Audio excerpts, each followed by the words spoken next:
ನಮಸ್ಕಾರ ಸ್ನೇಹಿತರೆ, ನಮ್ಮ ಕನ್ನಡದ ಹೊಸ ಬೆಳಕು ಯೂಟ್ಯೂಬ್ ಚಾನಲ್ಗೆ ನಿಮ್ಮೆಲ್ಲರಿಗೂ ಸ್ವಾಗತ. ಕುಂಭ ರಾಶಿಯವರೇ ಸ್ನೇಹಿತರೆ, ಓಂ ಕೃಷ್ಣಾಯ ವಾಸುದೇವಾಯ ಹರೇ ಪರಮಾತ್ಮನೆ ಪ್ರಣತ ಕ್ಲೇಶ ನಾಶಾಯ ಗೋವಿಂದಾಯ ನಮೋ ನಮಃ. ಕುಂಭ ರಾಶಿಯವರೇ, ನಿಮಗೆ 7 ಶುಭ ಸುದ್ದಿಗಳು ಸಿಗುತ್ತದೆ. ಇದನ್ನು ಈಗ ನೋಡುವವರು ನಾಳೆ 100ರಷ್ಟು ಕೋಟ್ಯಾಧಿಪತಿಗಳಾಗುತ್ತಾರೆ. ಹೌದು ನನ್ನ ಸಾಧಕರೇ, ನಾನು ನಿಮಗೆ ತೋರಿಸಿದ ಬಿಳಿ 2 ನಾಗಬಾಬಾ ಅವರ ಕೆಳಗೆ ಕೋಟಿ ಅರಬ್ ಸಂಪತ್ತಿನ ಖಜಾನೆ ಇದೆ. ಕೋಟಿಗಳ ಆಸ್ತಿ ನಿಮಗೆ ಸಿಗುತ್ತದೆ. ಮತ್ತು ಇದೇ ಕಾರಣದಿಂದ ಇಂದಿನ ಈ ವಿಡಿಯೋ ಯಾವುದೇ ವಿಡಿಯೋ ಅಲ್ಲ, ಬಾಬಾ ನಾಗದೇವರ ಆಶೀರ್ವಾದದಿಂದ ನಿಮ್ಮ ಜೀವನದಲ್ಲಿ ಕುಂಭ ರಾಶಿಯ ಎಷ್ಟು ಜನ್ಮದಾತರು ಇದ್ದಾರೋ ಅವರಲ್ಲಿ ಕೇವಲ 11 ಜನರ ಹಣೆಯಲ್ಲಿ ಈ ಕೋಟಿಗಳ ಆಸ್ತಿ ಸಿಗುವ ಯೋಗವಿದೆ. ಮತ್ತು ಈ ಆಸ್ತಿ ಮುಂದಿನ 15 ದಿನಗಳ ಒಳಗೆ ಅವರಿಗೆ ಸಿಗುತ್ತದೆ. ಅದನ್ನು ಪಡೆದು ಅವರು ತಮ್ಮ ಜೀವನವನ್ನು ಒಂದು ಶುಭ ಯೋಗಕ್ಕೆ ಕೊಂಡೊಯ್ಯುತ್ತಾರೆ. ಅದರ ನಂತರ ಅವರ ಜೀವನ ಕೋಟಿ ಅರಬ್ಗಳಲ್ಲಿ ವ್ಯಾಪ್ತಿಯಾಗುತ್ತದೆ. ನನ್ನ ಸಾಧಕರೇ, ಬಹಳಷ್ಟು ಜನರು ತಮ್ಮ ವೈಯಕ್ತಿಕ ಜೀವನದಲ್ಲಿ ದಿನ ರಾತ್ರಿ ಶ್ರಮಿಸುತ್ತಾರೆ. ಒಂದು ದಿನ ನಮ್ಮ ಒಳ್ಳೆಯ ಸಮಯ ಬರುತ್ತದೆ ಮತ್ತು ನಾವು ನಮ್ಮ ಜೀವನದಲ್ಲಿ ಒಳ್ಳೆಯ ಮನುಷ್ಯರಾಗುತ್ತೇವೆ, ದೊಡ್ಡ ಮನುಷ್ಯರಾಗುತ್ತೇವೆ ಮತ್ತು ಆ ದಿನದಿಂದ ನಮ್ಮ ದಿನಚರಿಯೆ ಸಂಪೂರ್ಣವಾಗಿ ಬದಲಾಗುತ್ತದೆ ಎಂದು ಯೋಚಿಸುತ್ತಾರೆ. ಬಹಳಷ್ಟು ಜನರು ಹೀಗೆ ಯೋಚಿಸಿ ಇಟ್ಟುಕೊಳ್ಳುತ್ತಾರೆ, ಆದರೆ ಕೆಲವರ ಜೀವನದಲ್ಲಿ ಅವರ ಶ್ರಮಕ್ಕೆ ತಕ್ಕ ಫಲ ಸಿಗುವುದಿಲ್ಲ. ಜನರು ಪ್ರಾಮಾಣಿಕವಾಗಿ ಕೆಲಸ ಮಾಡುತ್ತಾರೆ, ಆದರೆ ಜನರು ಅವರ ಕೆಟ್ಟದ್ದನ್ನು ಹೇಳುತ್ತಾರೆ. ಒಳ್ಳೆಯದನ್ನು ಮಾಡಲು ಯಾವಾಗಲೂ ಯೋಚಿಸುತ್ತಾರೆ ಮತ್ತು ಮಾಡುತ್ತಾರೆ. ಕುಂಭ ರಾಶಿಯ ಜನರು, ಆದರೆ ಕೆಲವರು ಇವರನ್ನು ಯಾವಾಗಲೂ ಕೆಳಗೆ ತಳ್ಳುತ್ತಾರೆ. ಜನರು ಇವರನ್ನು ಕಡಿಮೆ ಹೊಗಳಿ ಹೆಚ್ಚು ಕೆಟ್ಟದಾಗಿ ಮಾತನಾಡುತ್ತಾರೆ. ಇದೇ ಕಾರಣಕ್ಕೆ ಭಗವಂತನಿಗೆ ಸಹಿಸಲಿಲ್ಲ ಮತ್ತು ಬಾಬಾ ನಾಗದೇವರ ಆಶೀರ್ವಾದದಿಂದ ಪೂರ್ಣ ಕೋಟಿಗಳ ಆಸ್ತಿ ಮುಂದಿನ 15 ದಿನಗಳ ಒಳಗೆ ಕುಂಭ ರಾಶಿಯ ಜನರ ಜೀವನದಲ್ಲಿ 11 ಜನರ ಜೀವನದಲ್ಲಿ ಸಿಗುತ್ತದೆ.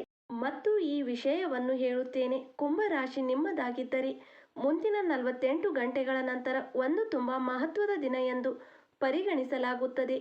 ಅನೇಕ ಜನರ ಜೀವನದಲ್ಲಿ ಶ್ರಮಿಸುತ್ತಾರೆ, ಆದರೆ ಸರಿಯಾದ ಸಮಯ ಬಂದಾಗ ಮಾತ್ರ ಅವಕಾಶಗಳ ಲಾಭ ಸಿಗುತ್ತದೆ. ಸಾಂಪ್ರದಾಯಿಕ ಜ್ಯೋತಿಷ್ಯದಲ್ಲೂ ಇದು ನಂಬಲಾಗಿದೆ. ಗ್ರಹಗಳು ಅನುಕೂಲವಾಗಿದ್ದಾಗ ನಿಂತು ಹೋದ ಕೆಲಸಗಳು ವೇಗ ಪಡೆಯುತ್ತವೆ ಮತ್ತು ಯಾರ ಭಾಗ್ಯ ಮಲಗಿರುತ್ತದೆಯೋ ಅದು ಕೂಡ ಎಚ್ಚರವಾಗುತ್ತದೆ.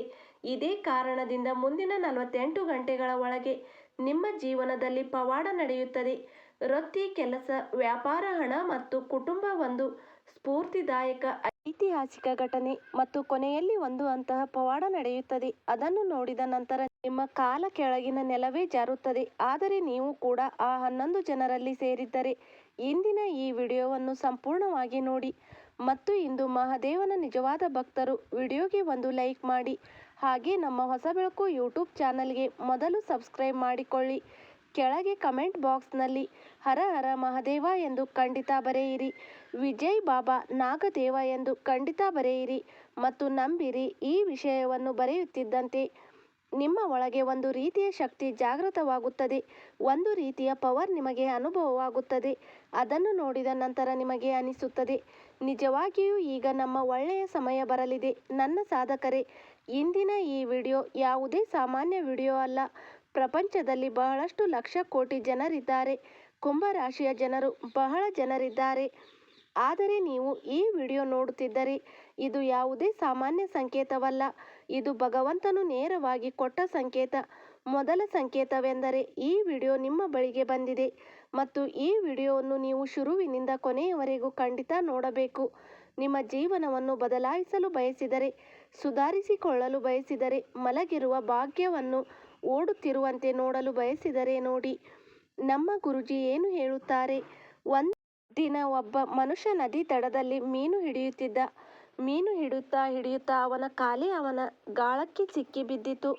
ನಂತರ ಅವನಿಗೆ ಆದ ನೋವನ್ನು ಯೋಚಿಸಿ ಆ ಮನುಷ್ಯ ಕುಂಟುತ್ತಾ ತನ್ನ ಮನೆಗೆ ಬಂದ ಮತ್ತು ತನ್ನ ಹೆಂಡತಿಗೆ ಹೇಳಿದ, ನೋಡು, ನಾವು ಯಾವ ಮೀನನ್ನು ಹಿಡಿದು ಗಾಳಕ್ಕೆ ಸಿಕ್ಕಿಸುತ್ತೇವೆಯೋ ಅವರಿಗೆ ಎಷ್ಟು ನೋವಾಗಿರಬಹುದು. ಇಂದು ನಮ್ಮ ಗಾಳವೇ ನಮ್ಮ ಕಾಲಿಗೆ ಸಿಕ್ಕಿತು. ನಾವು ಒಂದು ದಿನ ಕಾಲಿನಿಂದ ಸಂಪೂರ್ಣ ಅಂಗವಿಕಲರಾಗಿದ್ದೇವೆ. ಇದನ್ನು ನೋಡಿ ಅವನ ಹೆಂಡತಿ ಬಹಳ ಅತ್ತು ಅಳುತ್ತಾ ಹೇಳಿದಳು, ನಿಜವಾಗಿಯೂ ಕೊನೆಗೆ ನಾವು ನಮ್ಮ ಜೀವನದಲ್ಲಿ ಶ್ರಮಿಸುತ್ತಿದ್ದೇವೆಯೇ ಹೊರತು ನಾವು ಶ್ರಮವನ್ನು ಸರಿಯಾದ ಜಾಗದಲ್ಲಿ ಮಾಡುತ್ತಿಲ್ಲ. ಇದೇ ಕಾರಣಕ್ಕೆ ಭಗವಂತ ನಮಗೆ ಈ ಸಂಕೇತ ಕೊಟ್ಟಿದ್ದಾನೆ. ಭಗವಂತ ನಮಗೆ ಎಚ್ಚರಿಕೆ ಕೊಟ್ಟಿದ್ದಾನೆ. ಈಗಿನಿಂದ ಈ ಕೆಲಸವನ್ನು ಬಿಟ್ಟು ಬಿಡಿ ಮತ್ತು ಹೊಸ ದಾರಿಯಲ್ಲಿ ಕೆಲಸ ಮಾಡಿ ಭಗವಂತನನ್ನು ಸಾಕ್ಷಿಯಾಗಿ ಇಟ್ಟುಕೊಂಡು ನಾವು ನಮ್ಮ ಜೀವನವನ್ನು ಸುಧಾರಿಸೋಣ. ಆಗ ಮಾತ್ರ ನಮ್ಮ ಒಳ್ಳೆಯದು ಆಗುತ್ತದೆ. ಆ ಮನುಷ್ಯನ ದಿನ ಶ್ರಮಿಸುತ್ತಿದ್ದ ಮೀನು ಹಿಡಿಯುವುದನ್ನು ಬಿಟ್ಟು ಅವನು ಹಗಲು ರಾತ್ರಿ ಬಿಸಿಲಿನಲ್ಲಿ ಕೆಲಸ ಮಾಡಲು ಶುರು ಮಾಡಿದ. ಕೆಲಸ ಮಾಡುತ್ತಾ ಮಾಡುತ್ತಾ ಒಂದು ದಿನ ಅವನ ಕಾಲಿಗೆ ಅವನ ಕೊಡಲಿ ತಗುಲಿತು. ಅದರ ನಂತರ ಒಂದು ಹೆಬ್ಬೆರಳು ಕತ್ತರಿಸಿ ಹೋಯಿತು. ನಂತರ ಆ ಮನುಷ್ಯ ತುಂಬ ಅಳಲು ಶುರು ಮಾಡಿದ ಮತ್ತು ಒಂದು ಮರದ ಕೆಳಗೆ ಬಂದು ಕುಳಿತುಕೊಂಡ. ಪ್ರಭು, ಕೊನೆಗೆ ನಾವು ನಮ್ಮ ಜೀವನದಲ್ಲಿ ಮಾಡುತ್ತಿದ್ದ ಕೆಟ್ಟ ಕೆಲಸಗಳನ್ನು ಬಿಟ್ಟಿದ್ದೇವೆ. ಆದರೆ ಈಗ ಕೂಲಿ ಮಾಡುತ್ತಿದ್ದರೂ ನಮ್ಮ ಶ್ರಮಕ್ಕೆ ತಕ್ಕ ಫಲ ನಮಗೆ ಏಕೆ ಸಿಗುತ್ತಿಲ್ಲ? ಬದಲಾಗಿ ನಮ್ಮ ಕಾಲಿನ ಹೆಬ್ಬೆರಳು ಕತ್ತರಿಸಿ ಹೋಯಿತು. ನೀವು ನಿಜವಾಗಿಯೂ ನಮ್ಮ ಮಾತನ್ನು ಕೇಳುತ್ತಿದ್ದರೆ ನಮಗೆ ದರ್ಶನ ಕೊಡಿ. ಈ ಮಾತನ್ನು ಕೇಳಿ ಪ್ರಭು ತನ್ನನ್ನು ತಾನು ತಡೆದುಕೊಳ್ಳಲು ಆಗಲಿಲ್ಲ. ಅವರ ಮುಂದೆ ಪ್ರತ್ಯಕ್ಷವಾಗಿ, ನೀನು ನಿನ್ನ ಜೀವನದಲ್ಲಿ ಮಾಡುತ್ತಿದ್ದ ಎಲ್ಲ ಕೆಲಸಗಳ ಶಿಕ್ಷೆ ನಿನಗೆ ಸಿಕ್ಕಿತು ಮತ್ತು ನಿನ್ನಲ್ಲಿ ತುಂಬಿಕೊಂಡಿದ್ದ ಎಲ್ಲ ಪಾಪಗಳ ಗಡ್ಡೆ ಒಡೆದು ಹೋಯಿತು. ಈಗಿನಿಂದ ನಿನ್ನ ಜೀವನದಲ್ಲಿ ಒಳ್ಳೆಯದು ಆಗುತ್ತದೆ. ಈಗ ನೀನು ನಿನ್ನ ಜೀವನದಲ್ಲಿ ಯಾವ ಕೆಲಸ ಮಾಡಿದರೂ ಅದರಲ್ಲಿ ನಿನಗೆ ಲಾಭವೇ ಲಾಭ ಆಗುತ್ತದೆ. ಮತ್ತು ಈ ಹೆಬ್ಬೆರಳು ಕತ್ತರಿಸದಿದ್ದರೆ ಒಂದು ದಿನ ನಿನ್ನ ಸಾವು ಅದೇ ದೋಣಿಯಲ್ಲಿ ಅದೇ ಸಮುದ್ರದಲ್ಲಿ ಮುಳುಗಿ ಬರೆಯಲ್ಪಟ್ಟಿತು.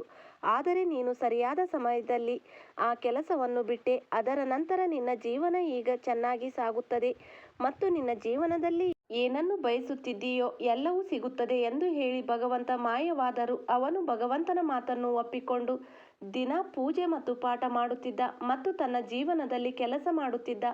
ಒಂದು ದಿನ ಕೆಲಸ ಮಾಡುತ್ತಾ ಮಾಡುತ್ತಾ ಅವನು ಅಗೆಯುತ್ತಿದ್ದಾಗ ಅವನಿಗೆ ನೆಲದ ಕೆಳಗೆ 5 ಚಿನ್ನದ ಕೊಡಗಳು ಸಿಕ್ಕಿದ್ದವು. ಆ ಚಿನ್ನದ ಕೊಡದಲ್ಲಿ ತುಂಬಾ ಚಿನ್ನ, ಬೆಳ್ಳಿ ಆಭರಣಗಳಿದ್ದವು. ಅದನ್ನು ಪಡೆದು ಅವನು ರಾತ್ರೋರಾತ್ರಿ ಕೋಟ್ಯಾಧಿಪತಿಯಾದ. ಅದನ್ನು ನೋಡಿ ಆ ಮನುಷ್ಯ ತನ್ನ ದೇವರಿಗೆ ಧನ್ಯವಾದ ಹೇಳಿದ ಮತ್ತು ಊರಿನಲ್ಲಿ ತುಂಬಾ ದೊಡ್ಡ ದೇವಸ್ಥಾನ ಕಟ್ಟಿಸಿದ. ನಂತರ ಅವರ ಪೂಜೆ ಮತ್ತು ಪಾಠ ಮಾಡಲು ಶುರು ಮಾಡಿದ. ಊರಿನ ಜನರು ಅವನನ್ನು ಮುಖ್ಯಸ್ಥನನ್ನಾಗಿ ಮಾಡಿದರು ಮತ್ತು ಆ ಮನುಷ್ಯ ನೋಡುತ್ತಾ ನೋಡುತ್ತಾ ತನ್ನ ಇಡೀ ನಗರದಲ್ಲಿ, ಗಲ್ಲಿಗಳಲ್ಲಿ, ತನ್ನ ಪಂಚಾಯಿತಿಯಲ್ಲಿ ತುಂಬಾ ದೊಡ್ಡ ಮನುಷ್ಯನಾದ. ಇದನ್ನು ನೋಡಿ ಅವನ ಹೆಂಡತಿ ಹೇಳಿದಳು, ನಿಜವಾಗಿಯೂ ನಾವು ಒಳ್ಳೆಯ ಕರ್ಮ ಮಾಡಿದರೆ ತಡವಾಗಿ ಆದರೂ ಫಲ ಖಂಡಿತ ಸಿಗುತ್ತದೆ. ಭಗವಂತ ಸರಿಯಾಗಿ ಪ್ರಾರ್ಥಿಸಿದರೆ ಕೇಳುತ್ತಾನೆ ಮತ್ತು ಬರುತ್ತಾನೆ ಕೂಡ. ಇದೇ ರೀತಿ ನಮ್ಮ ಜೀವನ. ನೀವು ತಪ್ಪು ಕೆಲಸ ಮಾಡುತ್ತಿದ್ದರೆ ಈಗಲೇ ಅದನ್ನು ಬಿಟ್ಟು ಬಿಡಿ. ಜನರನ್ನು ಕಾಡಿಸುತ್ತೀರಾ, ಜನರಿಗೆ ದುಃಖ ಕೊಡುತ್ತೀರಾ, ತೊಂದರೆ ಕೊಡುತ್ತಿದ್ದೀರಾ, ಜನರ ಕೆಟ್ಟದ್ದನ್ನು ಹೇಳುತ್ತಿದ್ದೀರಾ. ಹಾಗಾದರೆ ಈ ಮಾತನ್ನು ಗಂಟು ಕಟ್ಟಿಕೊಂಡು ನಿಮಗಾಗಿ ಗುಂಡಿ ತೋಡುವವರೇ, ಆ ಗುಂಡಿಗೆ ಒಂದು ದಿನ ನೀವು ಖಂಡಿತ ಬೀಳುತ್ತೀರಿ. ಹಾಗೆ ಬೀಳುತ್ತೀರಿ, ಆಮೇಲೆ ಮತ್ತೆ ಎದ್ದೇಳಲು ಆಗುವುದಿಲ್ಲ. ಅದಕ್ಕಾಗಿ ಸಮಯ ಇರುವಾಗಲೇ ಭಗವಂತನು ಸಂಕೇತವಾಗಿ ಈ ವಿಡಿಯೋವನ್ನು ನಿಮಗೆ ಕಳುಹಿಸಿದ್ದಾರೆ. ನೀವು ಕೇಳುತ್ತಿರುವ ಈ ಮಾತನ್ನು ನೀವು ಒಪ್ಪಲೇಬೇಕು. ನೀವು ಒಪ್ಪಿಕೊಂಡು ನಿಮ್ಮ ಜೀವನದಲ್ಲಿ ಒಳ್ಳೆಯ ಕೆಲಸಗಳನ್ನು ಮಾಡಲು ಶುರು ಮಾಡಿದರೆ, ಪ್ರಭುಜಿಯ ಪೂಜೆ ಮತ್ತು ಪಾಠ ಮಾಡಿದ ನಂತರ ನಿಮ್ಮ ಜೀವನದ ಎಲ್ಲ ತಪ್ಪುಗಳನ್ನು ನೀವು ಒಪ್ಪಿಕೊಳ್ಳಲು ಶುರು ಮಾಡಿ. ಅದನ್ನು ನಿಮ್ಮ ತಪ್ಪು ಎಂದು ಒಪ್ಪಿಕೊಳ್ಳಿ. ನಿಜವಾಗಿಯೂ ನಮ್ಮ ತಪ್ಪೇ ಎಂದು ಒಪ್ಪಿಕೊಳ್ಳಿ. ಆಗ ಭಗವಂತ ನಿಮ್ಮಿಂದ ಯಾವುದೇ ತಪ್ಪು ಆಗಲು ಬಿಡುವುದಿಲ್ಲ. ನಾನು ನಿಮಗೆ ವಾಗ್ದಾನ ಮಾಡುತ್ತೇನೆ ನೋಡಿ, ಮುಂದಿನ 15 ದಿನಗಳ ನಂತರ ದೊಡ್ಡ ಪವಾಡ ನಡೆಯುತ್ತದೆ. ಅದನ್ನು ನೋಡಿ ನೀವು ಅಳುತ್ತೀರಿ. ಈ ಮಾತು ನಿಮಗೆ ಸತ್ಯವೆನಿಸಿದರೆ ಕೆಳಗೆ ಕಮೆಂಟ್ನಲ್ಲಿ ಬರೆಯಿರಿ, ಗುರೂಜಿ, ಇಂದಿನಿಂದ ನಾನು ಸರಿಯಾದ ಮಾರ್ಗದಲ್ಲಿ ನಡೆಯುತ್ತೇನೆ. ನಾನು ಸರಿಯಾದ ಮಾರ್ಗದಲ್ಲಿ ನಡೆಯುತ್ತೇನೆ ಮತ್ತು ನನ್ನ ಜೀವನದಲ್ಲಿ ಒಳ್ಳೆಯ ಕೆಲಸ ಮಾಡುತ್ತೇನೆ. ನನ್ನ ಜೀವನವನ್ನು ಮಂಗಳಮಯ ಮಾಡಿಕೊಳ್ಳುತ್ತೇನೆ. ಅದಾದ ನಂತರ ಆಗುವ ಪವಾಡವನ್ನು ನೋಡಿ ಹಣ ಎಷ್ಟು ಬರುತ್ತದೆ ಎಂದರೆ ತಡೆಯಲು ಆಗುವುದಿಲ್ಲ. ಜನರು ನೋಡಿ ಎದೆ ಬಡೆದುಕೊಳ್ಳುತ್ತಾರೆ. ಕೊನೆಗೆ ಇದ್ದಕ್ಕಿದ್ದಂತೆ ಯಾರ ಜೀವನದಲ್ಲಿ ಏನಾಯಿತು ಎಂದು ಕೇಳುತ್ತಾರೆ. ಈಗ ಕೇಳಿ ಮಹಾರಾಶಿಫಲ. ಇದು ಮುಂದಿನ 15 ದಿನಗಳವರೆಗೆ ನಿಮ್ಮ ಜೀವನದಲ್ಲಿ ಕಾರ್ಯನಿರ್ವಹಿಸುತ್ತದೆ. ವೃತ್ತಿಯನ್ನು ಕುರಿತು ಚಿಂತರಾಗಿದ್ದರೆ ಕೆಲವರಿಗೆ ಹೊಸ ಅವಕಾಶಗಳು ಕಾಣಿಸುತ್ತವೆ. ಯಾವುದಾದರೂ ಹೊಸ ಇಂಟರ್ವ್ಯೂ ಅಥವಾ ಮೀಟಿಂಗ್, ಹೊಸ ಕೆಲಸವಿದ್ದರೆ ತಯಾರಿಯೊಂದಿಗೆ ಮುಂದೆ ಹೋಗಿ. ಇವುಗಳಲ್ಲಿ ನಿಮಗೆ 100ರಷ್ಟು ಲಾಭ ಸಿಗುತ್ತದೆ. ವ್ಯಾಪಾರ ಮಾಡುವವರಿಗೆ ಹೊಸ ಸಂಪರ್ಕಗಳು ಆಗುವ ಸಾಧ್ಯತೆ ಇದೆ. ಯಾವುದೇ ದೊಡ್ಡ ಹೂಡಿಕೆ ಮಾಡುವ ಮೊದಲು ಯೋಚಿಸಿ ನಿರ್ಧಾರ ತೆಗೆದುಕೊಳ್ಳಬೇಕು. ಆಗ ಮಾತ್ರ ಅದರಲ್ಲಿ ಲಾಭವಾಗುತ್ತದೆ. ಹಣದ ವಿಷಯದಲ್ಲಿ ಆದಾಯ, ಹೊಸ ಮೂಲಗಳ ಬಗ್ಗೆ ಯೋಚಿಸಲು ಇದು ಸರಿಯಾದ ಸಮಯ. ಅದರ ಬಗ್ಗೆ ಯೋಚಿಸಲು ಇದು ಸರಿಯಾದ ಸಮಯ ಆಗಿರುತ್ತದೆ. ಅನಗತ್ಯ ಖರ್ಚುಗಳ ಮೇಲೆ ನಿಯಂತ್ರಣ ಇಟ್ಟುಕೊಳ್ಳುವುದು ನಿಮಗೆ ಲಾಭದಾಯಕವಾಗಿರುತ್ತದೆ. ಮನೆ ಕುಟುಂಬದೊಂದಿಗೆ ಸಮಯದಿಂದ ಸಂಬಂಧವನ್ನು ಗಟ್ಟಿಗೊಳಿಸಿಕೊಂಡು ಹೋಗಿ. ಸಣ್ಣ ಪುಟ್ಟ ವಿಷಯಗಳನ್ನು ದೊಡ್ಡ ಜಗಳಗಳನ್ನಾಗಿ ಮಾಡಬೇಡಿ. ಹಳೆಯ ಭಿನ್ನಾಭಿಪ್ರಾಯಗಳನ್ನು ಮಾತುಕತೆಯಿಂದ ಬಗೆಹರಿಸಲು ಪ್ರಯತ್ನಿಸಿ. ಮನೆ ಕುಟುಂಬದಲ್ಲಿ ಸಂತೋಷದ ವಾತಾವರಣ ಇರುತ್ತದೆ. ಆಗ ಮಾತ್ರ ನೀವು ಜೀವನದಲ್ಲಿ ಒಳ್ಳೆಯ ಕೆಲಸ ಮಾಡಲು ಸಾಧ್ಯವಾಗುತ್ತದೆ. ಇಲ್ಲದಿದ್ದರೆ ನಿಮ್ಮ ಸಮಯ ನಿಮ್ಮೊಂದಿಗಿದ್ದರೂ ಕುಟುಂಬ ನಿಮ್ಮೊಂದಿಗಿಲ್ಲದಿದ್ದರೆ ಆಮೇಲೆ ಸಮಯಕ್ಕೆ ಯಾವುದೇ ಮಹತ್ವ ಇರುವುದಿಲ್ಲ. ಈ ಸಮಯದಲ್ಲಿ ಆರೋಗ್ಯದ ಬಗ್ಗೆ ಹೇಳುವುದಾದರೆ ಸಾಕಷ್ಟು ನೀರು ಕುಡಿಯಿರಿ, ಸಮಯಕ್ಕೆ ಊಟ ಮಾಡಿ ಮತ್ತು ನಿದ್ರೆ ಪೂರೈಸಿಕೊಳ್ಳಿ. ಒತ್ತಡ ಕಡಿಮೆ ಮಾಡಲು ಸ್ವಲ್ಪ ಸಮಯ ಧ್ಯಾನ ಅಥವಾ ವ್ಯಾಯಾಮ ಮಾಡಿ. ಅದಾದ ನಂತರ ಸೂರ್ಯೋದಯಕ್ಕೆ ತಾಮ್ರದ ಲೋಟದಿಂದ 1 ಲೋಟ ನೀರನ್ನು ಅರ್ಪಿಸಿ. ಅದಾದ ನಂತರ ಮನೆ ಕುಟುಂಬದಲ್ಲಿ ಶಾಂತಿ ಇರಲು ಎಲ್ಲರ ಮನಸ್ಸನ್ನು ಮನೆಯ ಪೂಜಾ ಮಂದಿರದಲ್ಲಿ ಅಥವಾ ಭಗವಂತನ ವಿಗ್ರಹ ಅಥವಾ ಫೋಟೋ ಮುಂದೆ ಧೂಪ ದೀಪ ತೋರಿಸಿ. ಪ್ರತಿದಿನ ನಿಮ್ಮ ಆಸೆಯನ್ನು ಪ್ರಭುವಿಗೆ ಹೇಳಿ ಮತ್ತು ನಿಮ್ಮ ಮನೆ ಕುಟುಂಬವನ್ನು ಸ್ವಚ್ಛವಾಗಿಡಲು ಪ್ರಾರ್ಥಿಸಿ. ನೋಡಿ, ಮನೆ ಕುಟುಂಬ ಸ್ವಚ್ಛವಾಗಿದ್ದಾಗ ಮಾತ್ರ ನೀವು ನಿಮ್ಮ ಜೀವನದಲ್ಲಿ ಕೆಲಸವನ್ನು ಮುಂದಕ್ಕೆ ಕೊಂಡೊಯ್ಯಲು ಸಾಧ್ಯವಾಗುತ್ತದೆ. ಈ ಸಮಯದಲ್ಲಿ ನೆನಪಿಡಿ, ಯಶಸ್ಸು ರಾತ್ರೋರಾತ್ರಿ ಸಿಗುವುದಿಲ್ಲ. ಪ್ರತಿ ಚಿಕ್ಕ ಪ್ರಯತ್ನ ದೊಡ್ಡ ಭವಿಷ್ಯದ ಸಾಧನೆಗೆ ಆಧಾರವಾಗಬಹುದು. ನೀವು ನಿರಂತರವಾಗಿ ಕಲಿತರೆ, ಶ್ರಮಿಸಿದರೆ ಮತ್ತು ಸಕಾರಾತ್ಮಕ ಚಿಂತನೆ ಇಟ್ಟುಕೊಂಡರೆ ಅವಕಾಶ ಸಿಕ್ಕಾಗ ಅದರ ಪೂರ್ಣ ಲಾಭವನ್ನು ಪಡೆಯಬಹುದು. ಈಗ ಆ ಮಂತ್ರವನ್ನು ಹೇಳುತ್ತಿದ್ದೇನೆ. ಅದನ್ನು ಮಾಡುವುದರಿಂದ ನಿಮ್ಮ ಜೀವನದಲ್ಲಿ ನಿಂತು ಹೋಗಿದ್ದ ಕೆಲಸಗಳು ಆಗಲು ಶುರು ಆಗುತ್ತವೆ ಮತ್ತು ಇದ್ದಕ್ಕಿದ್ದಂತೆ ನಿಮ್ಮ ಮಲಗಿದ್ದ ಭಾಗ್ಯ ಎಚ್ಚರಗೊಳ್ಳುತ್ತದೆ.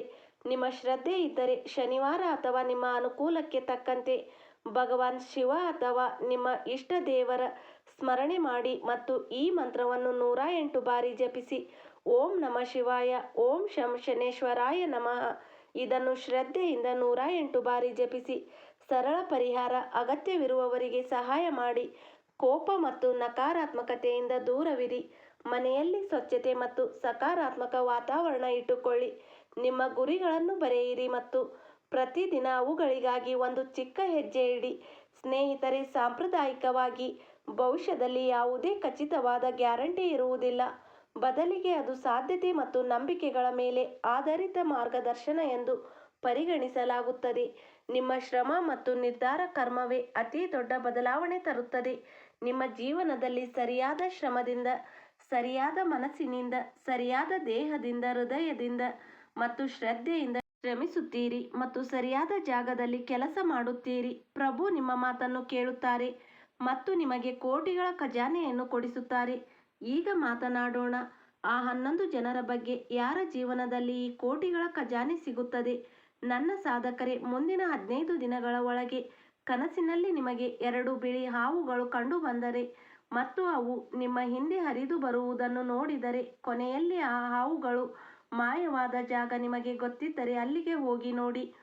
ಅಲ್ಲಿ ನಿಮಗೆ ಕೋಟಿ ಚಿನ್ನ ಮತ್ತು ಬೆಳ್ಳಿಯ ಆಭರಣಗಳು ಸಿಗುತ್ತವೆ.